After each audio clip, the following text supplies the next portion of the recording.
Hi everyone, this is Brock.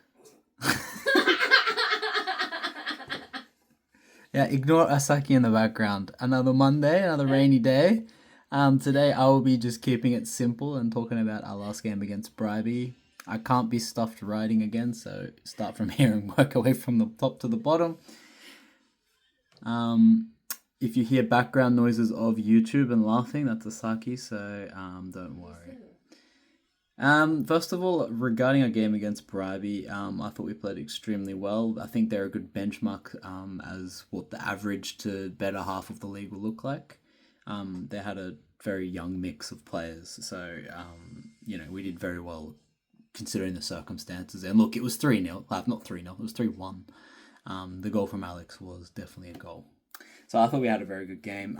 The things I wanted to talk about, the positives that I saw from the game were our possession. So we had about 30 minutes within that game where we held the ball and were peppering their goal with shots and such and playing it out wide and holding onto the ball for a long time. And the thing that I want to push from this 30 minutes was we weren't rushing. We were taking our time with our passes and looking up before we passed it. So going forward, this is something I want to see from the very start of the game. Of course, this game we had a new formation and it took us about 20 odd minutes to get used to it. But once all the central areas got nice and fixed, we were very settled on the ball and passing around was very good. New positions as such, I'll go over them a bit later. But we had, 3 centre backs as a start. We had 3 flat midfielders. So not staggered. We didn't have an attacking midfielder. They were all in the same line. And we had 2 wing backs, which did awesome work running up and down the wings. And 2 strikers. So we had an extremely different formation, but I feel it gave us a better defensive base and also helped us move forward. And Linda, Rach, and Kirsten on the sidelines, they were extremely good, just running up and down and getting into very dangerous areas. So regarding the positioning, what I'd like to change from this week to last week is, we can see it all. So I've lost some magnets again. So Asaki is the Japanese food there, and you've got your. Okay, for positions, I'm going to go through 3 main positions and what I want to change for the next game. So, first of all, I'm going to go defense. And one thing that I noticed naturally is that we had one player that was hanging back. So for all those new players, this is called a sweeper because they're sweeping. In old school soccer, you'd have a sweeper and a stopper. So you'd have someone in front trying to stop people from coming through, and you'd have a sweeper for any balls that were put through. Recently, no one really plays with a sweeper, but naturally we have a lot of sweepers in the team, and I think due to the linesmen being extremely young and not pulling up too many offsides, I think we should be playing with a sweeper. So this role will most likely be Christy or someone, Astrid or someone in that role that naturally is used to playing a sweeper. So next game, I want us to play with a staggered centre back. So that means one of the players will be back. It could be either of these. It could be this player. Just for showing you purposes, I've made her the central staggered defender. Midfield, also same thing. I want us to have the central defender hanging back, these 2 pushing up a little. So this will give us nice triangles all throughout the team. You've got this person sitting here, stopping any gaps, players sitting in here from getting the ball. They're acting like an old school stopper, just trying to destroy everyone that comes through. And you've got these players that are more attackive.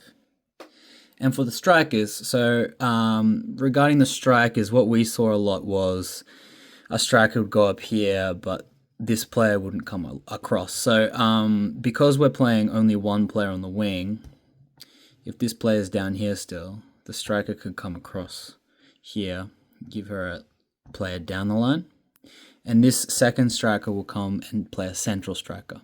That way, for example, Linda receives the ball, gets attacked from here, she can play a pass either on the inside, or you're giving her a second option to play up the line. So what I'll be seeing is when we are transitioning, so going from a defensive to an attacking state, we get the ball here.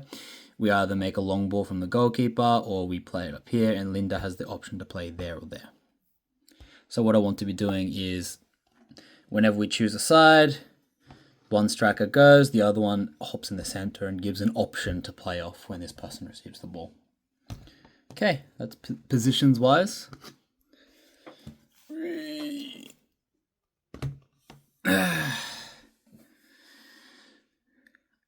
Number 2 is basics. So, yeah, basics win your games. And we played extremely well in parts, but some parts we were also very rushed when we had the ball. So often you would see, just to go back to the field for illustration purposes, a ball would be played into the midfield or a ball would be played in the centre back. And we have more players back here than the opposition, so we should be able to control the ball. But a lot of the times the ball was kicked, either towards the opposition, sometimes across goal, sometimes out here. I'm okay with you playing it out if you think it's dangerous, and there's a lot of times where that was the correct decision. But a lot of the time, all you can do is, for example, if you have the ball, if number 10 here has the ball, and the side back drops back and gives you an option, or you've got a center midfield in here, you've got a few players to play in here. The first thing to do is when you receive the ball is look up, look what's around you. If you've got an easy pass, play the easy pass. That's something that I really want us to work on, is keeping the ball and not getting rushed. That will happen with time. We've got 16 more games left in the season. There's a lot of new players, and I understand it's extremely scary when you get the ball. But, humans are only as fast as they can run, and a lot of the time you will have several seconds before they're on you, and the players around you will be yelling player on, or man on, sorry, if they're near you. If you don't hear any man on, then look up, take your time, and make the pass. So make sure your passes are direct, and make sure your passes are to the feet, and make sure your passes are not in the air, because controlling the ball on the ground is a lot easier than controlling it in the air. Last thing before I turn it off. So for goal kicks, thank you so much for trying the new goal kicks. I know it's quite scary trying new things, especially ones that you haven't practiced before. The first one went off without a hitch and went really well. This from the second one, the Bribey girls figured it out and were pushing closer. But because a lot of their players were pushed close around here, there was a massive gap up here in the center here. So if we have a person who's able to kick the ball far and over this front line to our midfield or strikers that are pushing back, then take that option as well. So I know that I said your number one priority is to dribble the ball up, because it's least, unless you're getting pressed, it's low risk. But if we have a player back there that can put the ball over them once they figure out our plan, then you'll have 3 or 5 players up here ready to push up and score. So that's another thing that you can do. You can just kick the ball over their line, because they will be coming in close once we try this a few times, because they'll see that as a vulnerability. When in actual fact, it gives us 2 options. It gives us the option to keep the ball in close and play with low risk passing, and it also gives us the opportunity to pass over their front line and probably their midfields that are pushed up. So to give us a direct attack on goal. Yeah, that's all for today, girls.